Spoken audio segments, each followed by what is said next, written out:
Good morning. First of all, this is going to be a bumpy ride. So if you have any questions or if I missed something, just raise your hand and ask a question, please. Why are fast web pages important? The problem is that the slower a web page is, the more people are going to bounce from that web page. So this graph shows you a little bit how that works.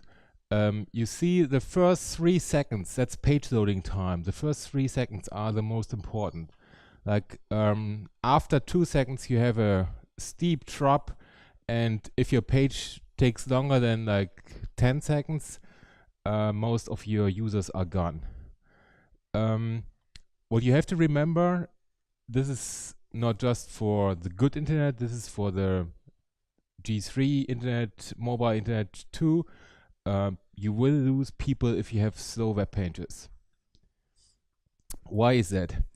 That is the problem is that the human needs some sort of feedback from any kind of GUI. These are the numbers. Like if something takes 0 to 100 milliseconds, we feel it like instantly. And then the more time it takes, the more we tend to get lost. Like everything over a second, we have a mental switch. We already think about something differently. So we want to keep our web page loading time below 1 second. And that's a very ambitious goal, but it's possible. To give you an idea why that's so important, these are numbers from a Google experiment. What did Google do? They slowed down their response time for a specific user group. They are able to split their user groups, and then they just picked one user group and said, okay, let's slow down the answer for each search by, for example, 100 milliseconds, which is like nothing. 100 milliseconds is nothing. And let's see what happens. And you see on the right column here, these are the numbers of people, the percentage of people who dropped, who bounced.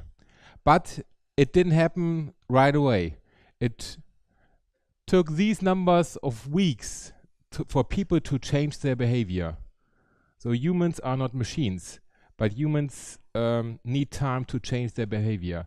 But even these small numbers made people change their searching behavior. So again, to the whole discussion about mobile clients.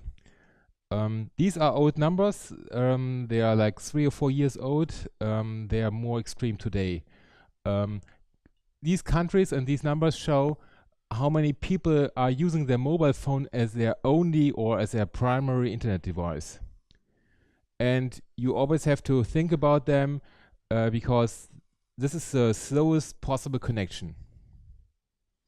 And you want to be able to deliver a page for them within that 1 second frame. And that's, again, a tough thing to do.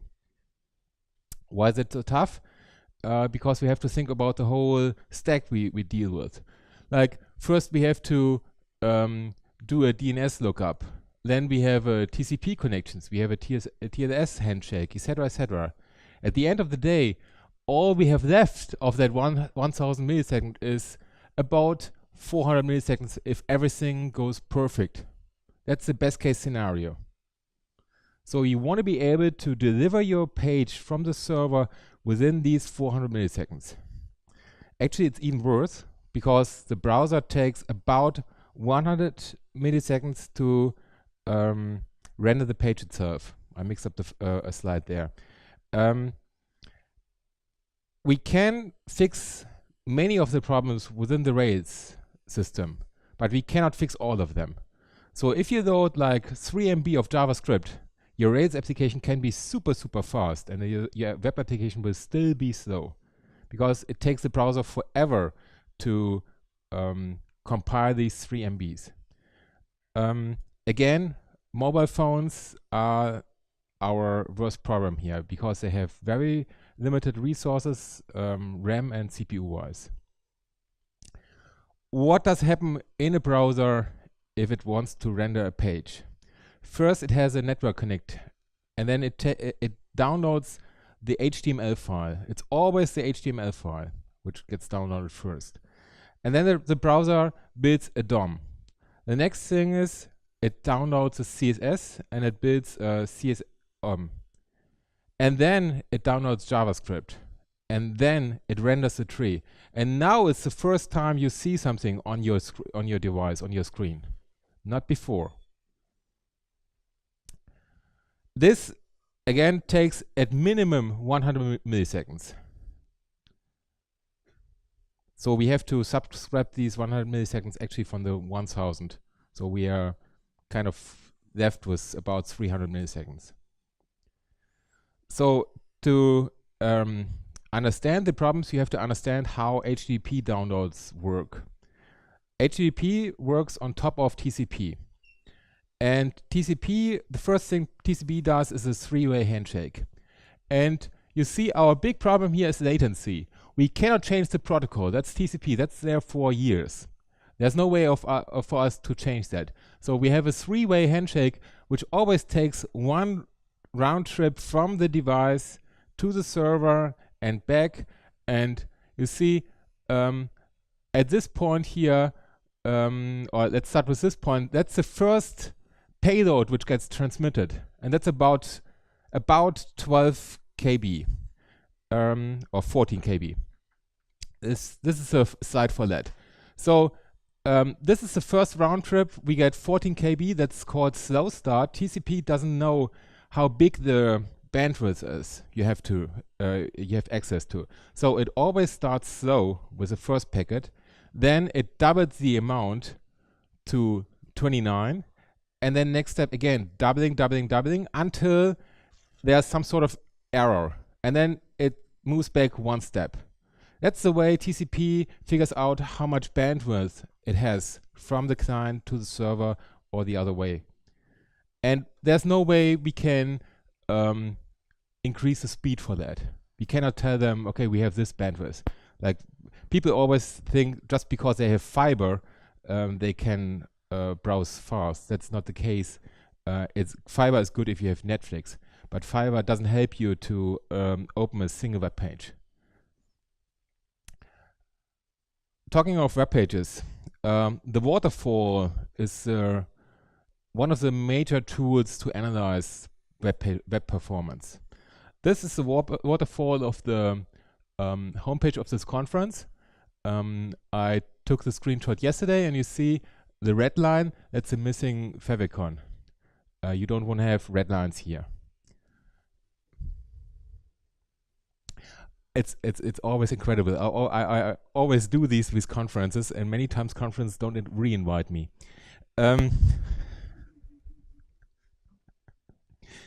So this is a URL of the webpage test.org page where you can see these waterfalls, and I will post the slides later on my Twitter account.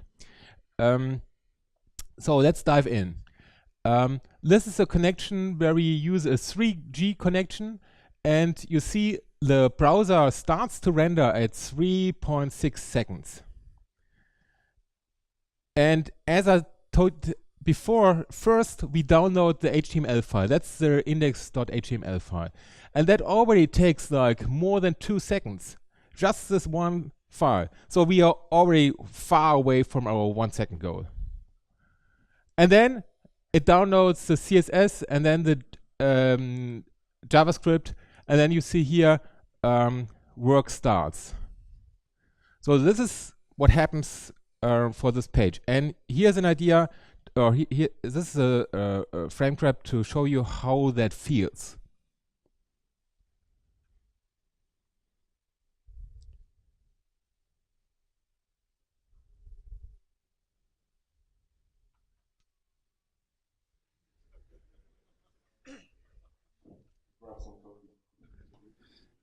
Okay, so the important thing to remember here is this is the first wizard for this web page, which is the most important wizard. But if you all load this page, you already have this image here in your cache. So you don't see that problem anymore because your browser already cached it. And you kind of forgot about the first time you loaded it. But the first visit is always the most important one. To give you an idea how that feels on LTE, this is the same thing with LTE. Now we start rendering with 2.1 seconds, which is better. Still not good, but better.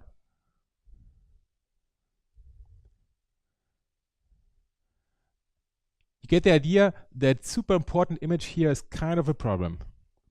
And it's easy to fix.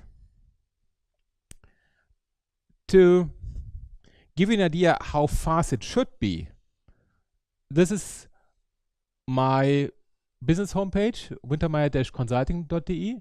This is LTE, and it starts renders at 500 milliseconds.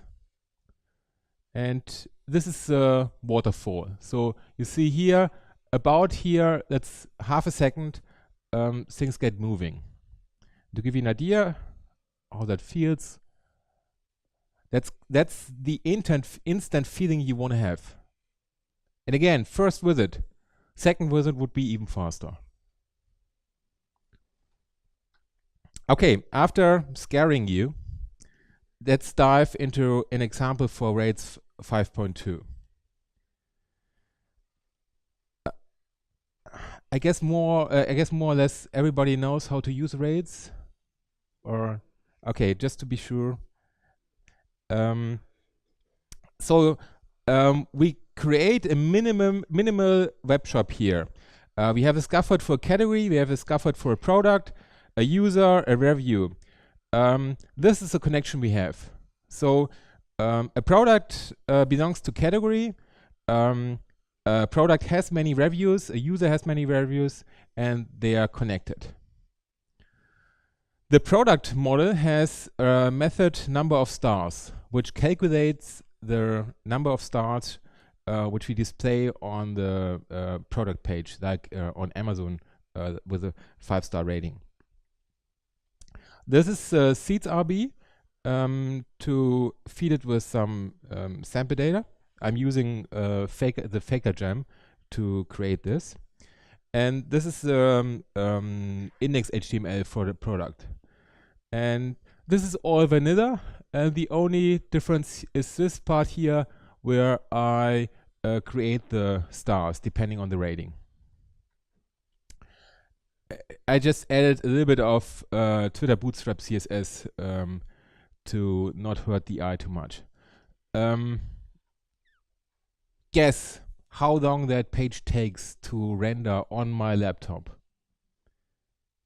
Are we within our limit or not? We have like 400 milliseconds. Are we talking like 400 milliseconds here? Of course, development mode. I was waiting for that. Yes, development mode. And I'm not diving into that discussion. It takes 497 milliseconds. Actually, that's the second time I'm reloading that page. The first time was worse. So with this very, very simple page, we are already way above our speed limit, speed budget. Yeah.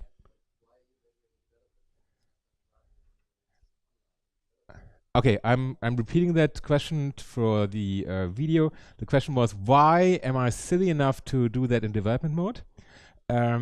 We all know that production mode is faster.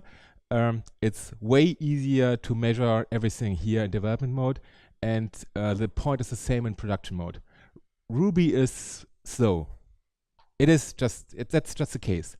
We still love Ruby, everybody does here, but it's slow. Let's not kid ourselves.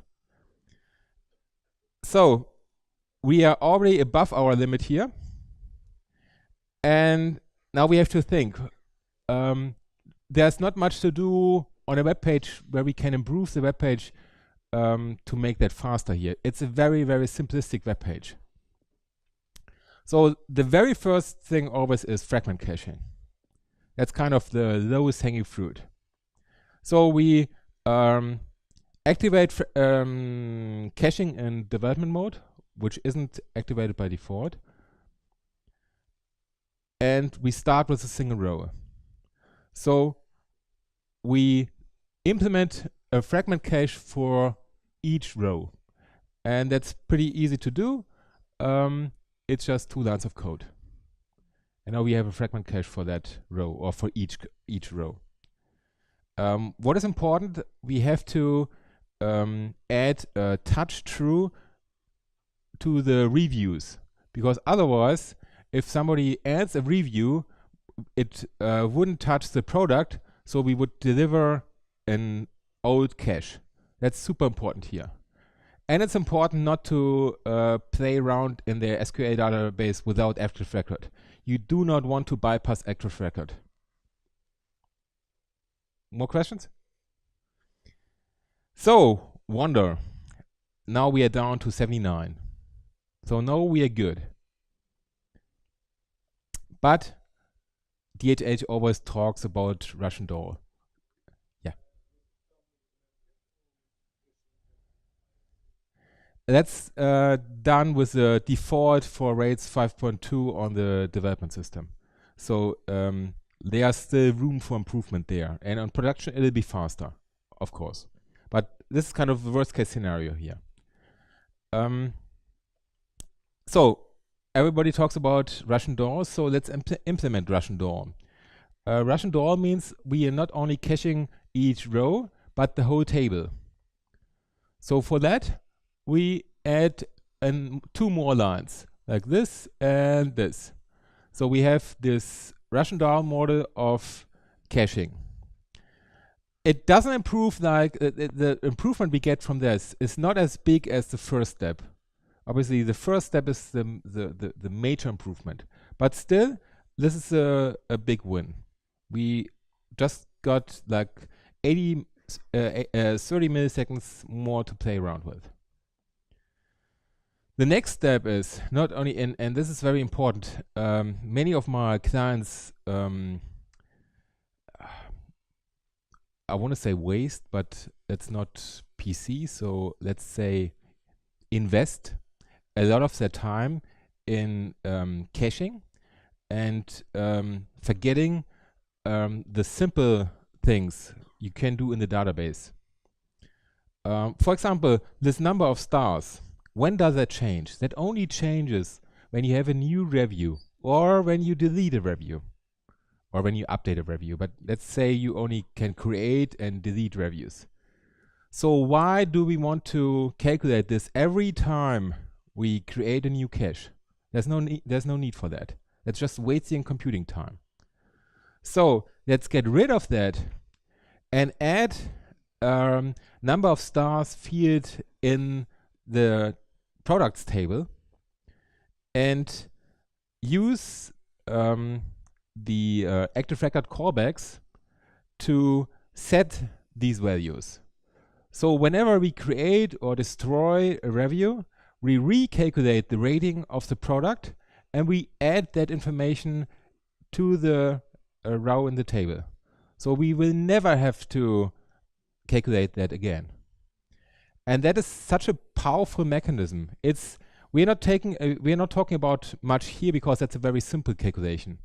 But if you think about that for complex calculations, you save a lot of time, and you should always think about, do I have to calculate this once, then I can store it in the database, or do I have to calculate it for every result, then I have to do it for every result. But most times you don't.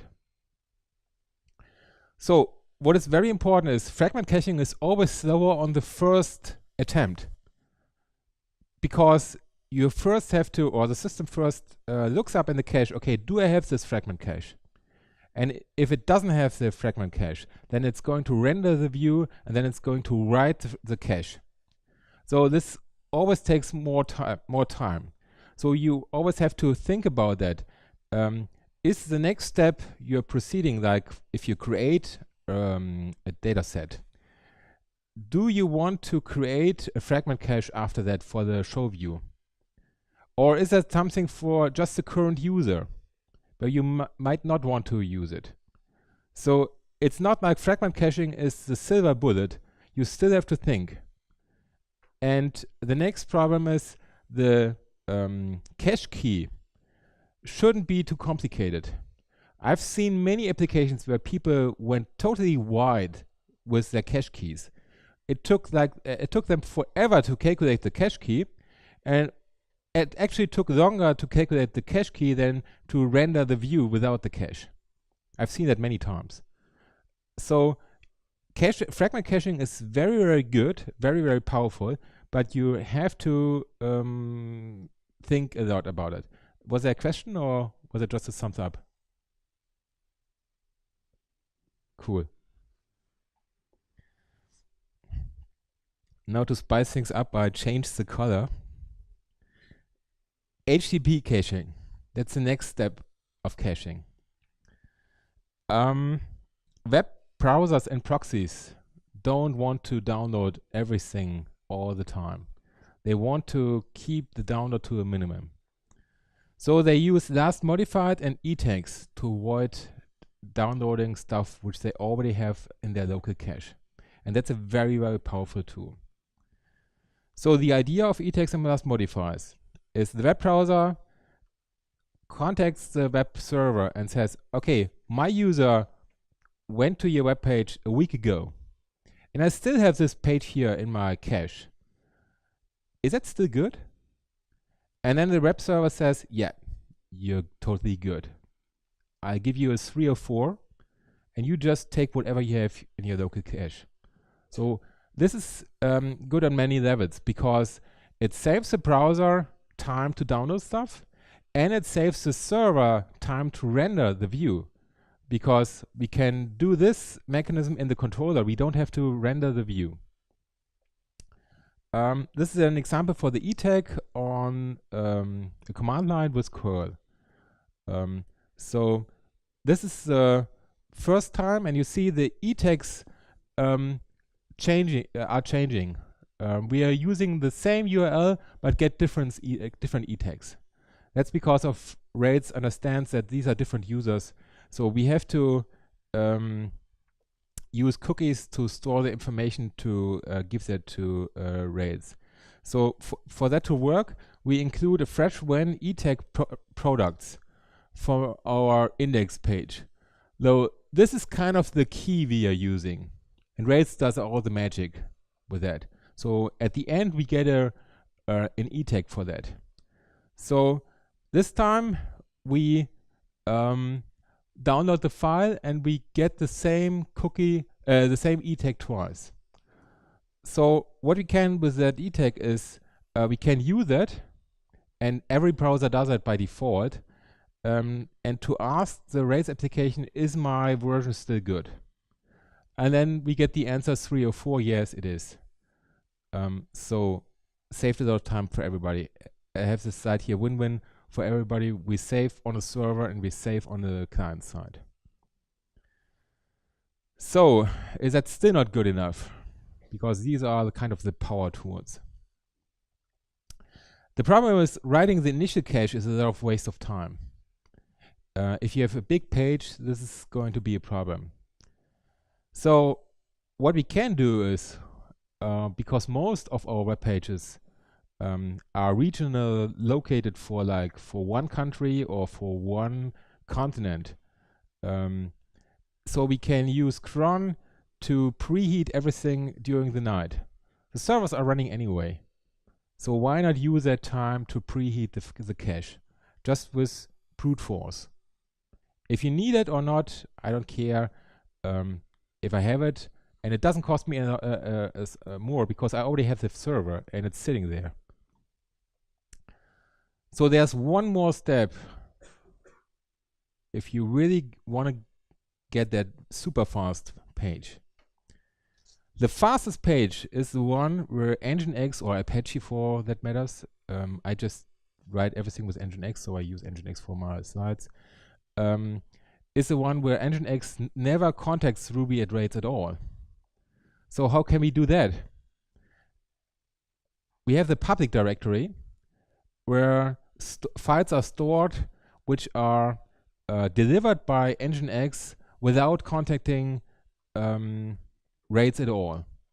Normally these are files like the 404 or the 500 or the favicon or whatever. But we can use that for our purpose. It used to be in the Rails frame set by default, but it got dropped something like at version 4. I'm not sure which version exactly, but about 4. But we can still use it. We can create cache pages in the cache directory and use them in the future from the Nginx. And we also can gzip them by default. So when a user comes, the Nginx doesn't even have to gzip them. So we are super fast. Now we are talking the 500 milliseconds fast. That's what I'm doing. I have everything preset and pre-compressed on my hard drive. And again, brute force is your friend. The server is happy to do that work during the night. The tricky part is, how do we delete out-of-date files? Because if we update a product, we update the product in the table, in the database, but we still have the old HTML file and the gzip file. So what we have to do there is we have to create this expire cache method and call that when we update or destroy something, so that the file gets deleted.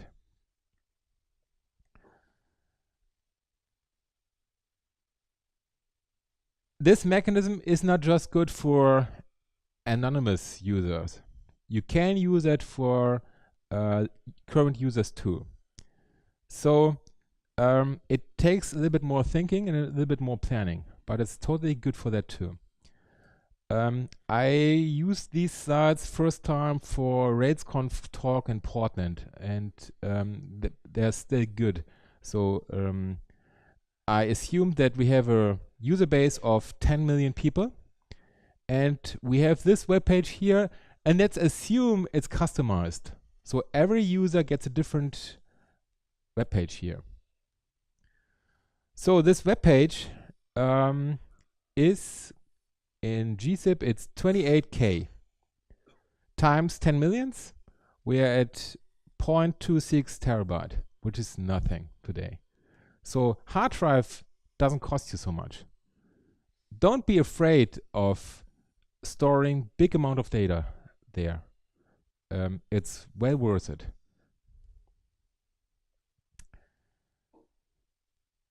Nginx can gzip the files on the fly, but if you can, you should always pre-gzip them to save that little bit of extra time there. And then you can use Nginx and your cookie system to deliver the specific file to your specific current user. This is getting a lot more work, but it pays off because you need a lot less CPU power you can make with fewer servers. Any questions to this area? That's like the third question. Second, okay. Yes. Okay, the expired header. You can tell the web browser how long your page is good and when it's going to expire. That's the expire header. So you can tell it, okay, this page is like good for 1 minute or a day or a week or whatever. A very useful tool too. So but the problem is there, if you make a mistake, then there's no way of going back there. So HTTP 1.1. There's a mistake in the site, sorry. It's not 1.2, it's 1.1. Versus HTTP 2. Easy answer to that. Always use HTTP 2. It's an easy fix. You get, without any further improvements, you get like 20% performance boost. And it's an easy replacement. Not much work in the Nginx config. That's like one word you added. It's HTTP 2 in one line, and then you're on HTTP 2. So you really want to do that. I often get the question, what about CDNs? Because CDNs became popular in HTTP 1.1 area. And they made an effort to make believe everybody that they are the central, the silver bullet to solve any web performance problem. And there are still very many cases where this is good. Like if you want to, if you are Apple and you want to deploy a new firmware release, and that's going to be downloaded worldwide by millions and millions of users, then you need a CDN. But if you just have a local web shop with, let's say 1 million users, and it only delivers content to your region, to your land, or maybe to your continent, then a CDN will not give you benefits in the HTTP 2 world, because HTTP 2 is best when you use one connections. With HTTP 1, it was different. There it was best to have like 6 or 8 connections in parallel to get the maximum of download speed. HTTP 2 does that for you already. So you want to have one connection to one server and not many connections to a bunch of different CDNs. It's a very important thing to do. Active storage. Everybody talks about active storage and Ruby on Rails 5.2. It's not like a new tool. It's like more. We had this discussion. Like the day before. It's a little bit like reinventing the wheel, but it's a good thing because now everybody can use the same tool. You want to use active storage for all your graphics and images, because then you can create different output formats. Like if your user is using Chrome, then you can deliver WebP as a format, and few sites do that already. So that's a very easy win you can get. It's more complicated to program because you have to ask your system which browser is it, and then make that decision which graphic format I'm going to deliver, but it pays off. The next question is always, okay, should I use Apache or Nginx? And really, it doesn't matter. Take the one you like most. They're both equal good. Protly versus gzip. Everybody knows Protly here? No? Okay. Protly is I don't want to say new because it's not new anymore. It's another compression mechanism which is supported now by all major browsers. So Safari, Chrome, what is the Microsoft thing? Internet Explorer, Edge, yeah. So all the major browsers provide Protly support right now. And it's a better compression. So you get another, let's say, 10 to 20% of performance boost just by using a different compression. And there's no downside, because if the browser doesn't support it, the web server will use gzip. So it's an easy solution. And one thing, it doesn't only save bandwidth. Depending on the compression level, it also saves CPU power on the server. So that's an easy win there too. The next question is always, should I go Heroku? Or I'm always using Heroku because it became kind of the de facto standard. But it's you can use other services too. Or bare metal.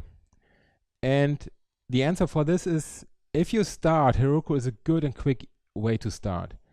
But if you want to be fast, if you want to have a really fast web page, then there's no way around using bare metal. It's just the fastest way of doing it.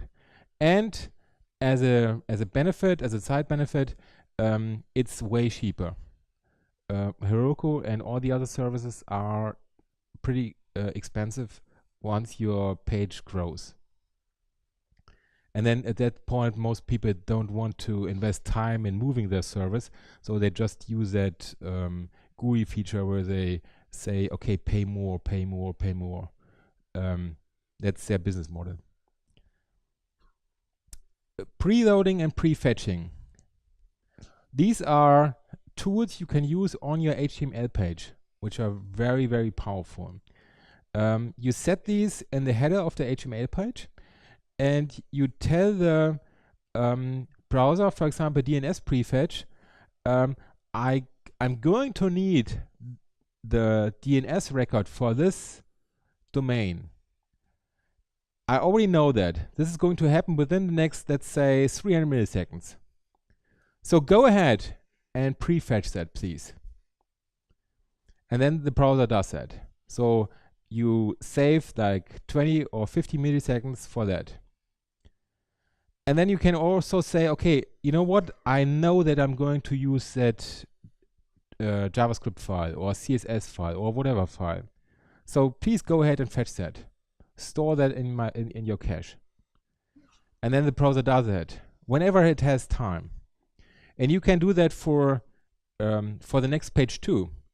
Like if you have an index page with your, like a news page, and you know that like 50% of your users click on that first product or news item, then you can preload everything for that already, and then it's just there when the user clicks on that.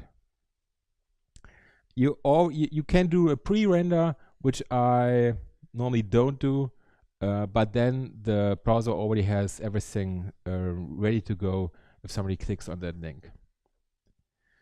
You can use, you can tell Nginx, and I'm not sure about Apache, but I guess Apache does that too, to use these headers too for pushing stuff via HTTP2. So HTTP2 is the first time a server can push files without the client asking for them. And that's a very powerful mechanism, but with, what's the phrase, with great power comes great responsibility. So HTTP push, very tricky area, but powerful. So we are coming to an end. What is the most important tool for a good web page web performance? The most important tool is setting a time budget. And that's something you have to do within your organization, within your company, within your group. You have to sit together and say, okay, what is our aim? We are not going to do that crazy stuff that Wintermeyer guy did with a 500 millisecond. That's just crazy. Let's do something more reasonable. Like, let's do something within 2 seconds. Then you have to keep to these 2 seconds, because there will be the time somebody from marketing opens the door and says, I need that pixel. I do need that pixel here. That's like, for me, that's super important. And then you have to tell him, okay, if we use that magic JavaScript library, which you are not going to use anyway, then we will run out of our time budget.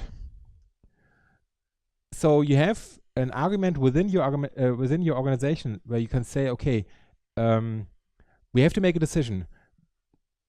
We don't want to go without our time out of our time budget, so we have to skip features, because otherwise we would go out of that, and that's super important. So is web performance really so hard? Yeah, it is so hard. It's just what I displayed today is just like the tip of the iceberg, just to give you an idea.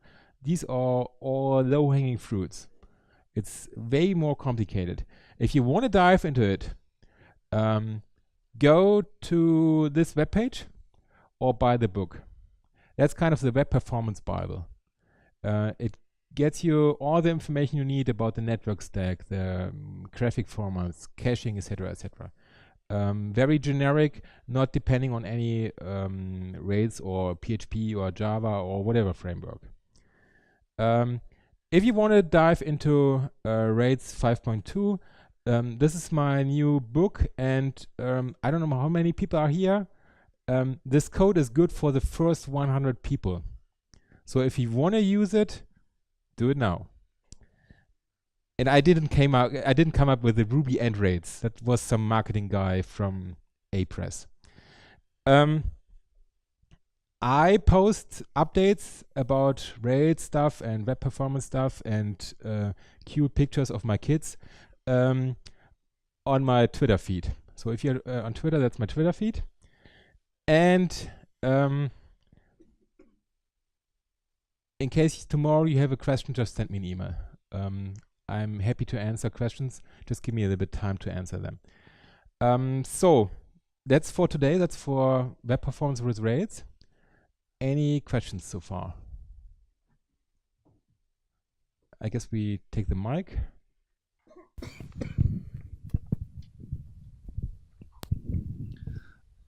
I'm just curious whether there are some other options to improve performance on the server side. In particular, I read about server-side components. Includes like when you cache a static page, you could include a block to include a portion of that cached page and re-render it from the backend service.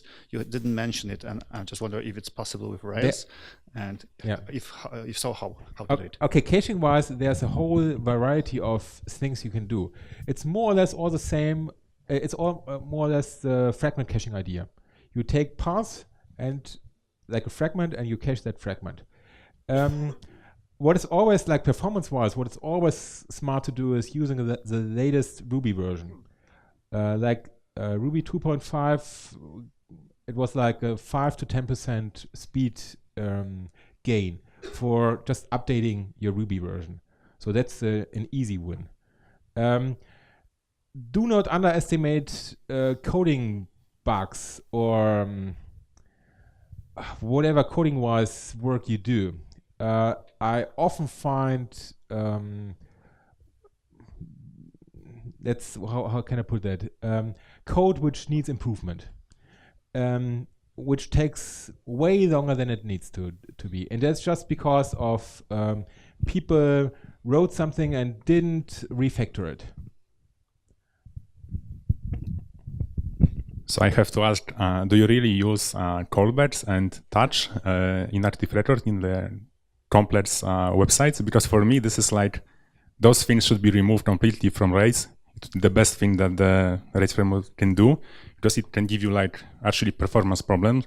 It's great when you have like one-to-one relations of touching. Maybe it's okay for that, but if you have like has many, and you update the whole collection, you are like touching like the parent objects many times, and at the beginning it's fine, but later on when your project gets big, it's like give you a lot of problems. So yeah.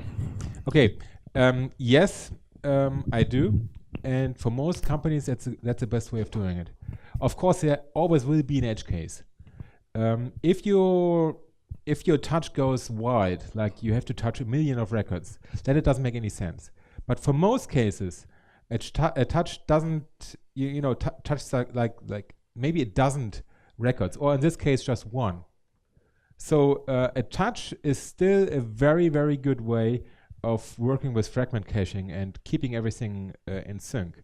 But yes, there are edge cases where it doesn't make any sense. If you are in that environment, I trust you that you can see these edge cases and just delete that piece of code. Any other questions? Yeah. Hi, isn't cache invalidation one of the hard problems in computer science in general? Yeah, like naming and the second question is, I can see the scaling for a simple application, but what about complicated applications with multiple of models? Okay, then once you get over 3 models, you're out of range. Like, no, of course, caching works for all kinds of applications, and yes, it is complicated. That's the reason why, or that's one of the reasons why many people fall into caching traps. They don't use caching on their development system, and then they push the code in production, and then they run into all sorts of wrong cache keys. and then they get strange mistakes in their production system, and they cannot reproduce it on the development system because they don't use caching in the development. But it's still worth it. Let's face it, Ruby is slow. We will never be as fast as like Phoenix and Elixir. If I write the same application in Phoenix, it'll take like 10 milliseconds or less without any cache. But we are using Ruby, so we have to work within our limitations. And then caching is the best thing to do. Just a word to support CDN services. Most of them also offer not only the parallel downloading, which is not the case for HTTP2, but also the caching mechanism, and you can just avoid spending time on building your own cache and think about Russian down caching or something like that. You will just have for anonymous visitors, you will just have the same thing you describe you have in your public holder. Yes, servicing like static files of everything, and for example, Akamai cache working pretty good, updates pretty adequate, and okay. But then we are again at the CDN discussion. Of course, if you're using a service like from Akamai, where they do the hard work with compression of the images, and they deliver the optimal image for your use case, that's a very good solution. Like it's a quick fix, but it's not the optimal web performance wise. So if you're good with that solution, then it's okay. But if you want to go to the extreme and want to be within the 1,000 milliseconds, then you probably have to do it on your server, because you don't want to open the second connection to your CDN. You want to push everything to the one pipe you already opened. it's probably not the most optimal way, but like in Pareto law, it may fix 80% of your issues with just 20% of your efforts. That's correct. Okay. But it costs more. Yeah. Do you want to ask something about Elixir? Okay. Yeah, so we know Elixir is cool. So why don't you just Elixir? No, the real question is not a question, but maybe a remark, is that there's some problems with caching, obvious problems, like I don't know, you maybe want to render it differently for different users, etc. You have to expire cache, etc. Before you try caching, it's usually a good idea to try to optimize your queries, do some preloading records, etc.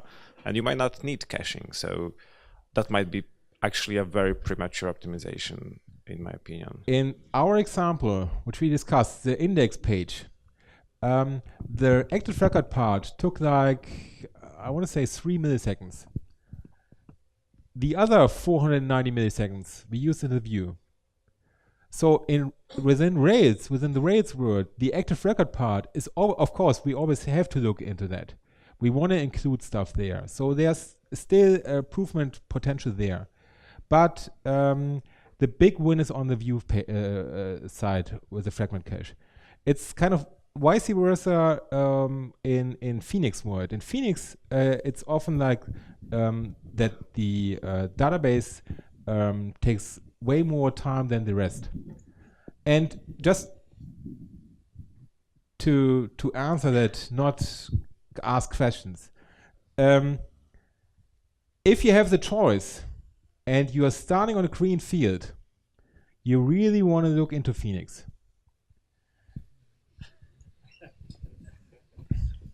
He didn't say that. I saw it. He was like mentally. He just signaled it to me. Ruby and Rails is perfect for many teams because they are used to it, and then it's the best way to go. But if you have a fresh start and you have an open-minded team, then really have a look into Elixir and Phoenix because it is super fast and it's super easy to test. It's just it's beautiful. And buy my book first, please. But it's about Rails. Just you know, I have to generate sales. Any more questions? Yeah. Last one, because we have very few time Last, for a break. last question. I have a feeling that in the first example of the application, there was a performance issue because we have n+1 problem. Yeah. So we spent the time in view because when we were looking through products, for each product we had to query the database to count the reviews. So probably that's the issue. No, it isn't. Because you can see here, we are wasting 34 milliseconds, and we can get that down by including that. But if we get that down to 1 millisecond, which we won't, but let's assume we can get it down to 1 millisecond, we still have the 460 millisecond for the rendering of the view. So it doesn't save our life there.